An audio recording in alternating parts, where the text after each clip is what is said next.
Hi, at that section we are going to create a real example of a simplified booking conversion, but with some super additional features. Imagine that you're a software engineer and your boss gave you a task to build the whole backend.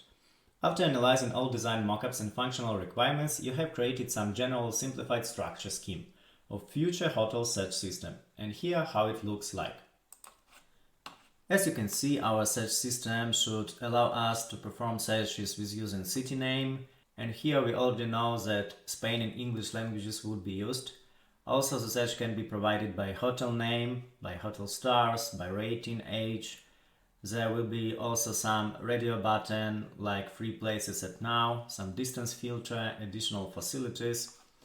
We also know that user can leave some comment at hotel. In that case, we will have additionally user login, age, date, text of comment, and according star or ratings that user left according hotel.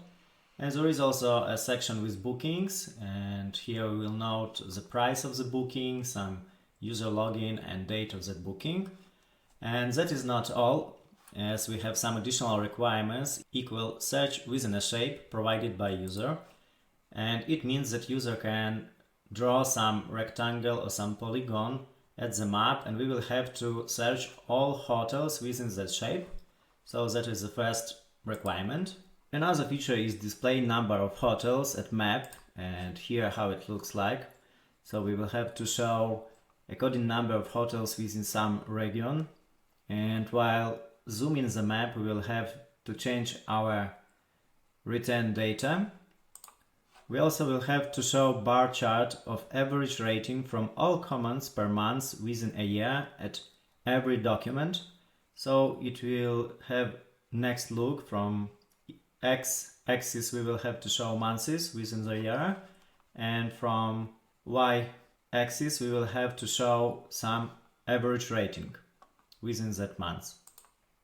And that is our additional requirements.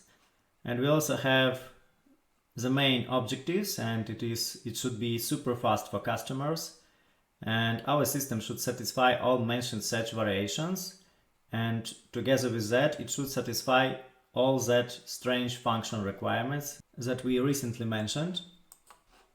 While being responsible for building backend for such a system, you may say, holy moly, how should I project such a system? How to meet all that requirements? It is always hard to check the right tool, especially nowadays when we have such a great variety of technologies in the IT area. But if I had to create such a system, I have no doubts at all. First of all, we have to provide full text search operations. At second, we need to perform some complicated geo operations. Additionally, we have some analytics here, and all that stuff should work at once and with a high speed. I know the only one tool that perfectly suits at all those requirements. And that is Elasticsearch. I will show you that we can easily get all these things at several queries only, and I doubt that any similar system built using relational databases equal MySQL, Postgres or Oracle would be able to create a good competition for Elastic in that case. Either you will finish with overcomplicated architecture or it would be simply slow. Okay, that is the end of the current lecture, and in the next one we will speak about data modeling for our future hostel search system.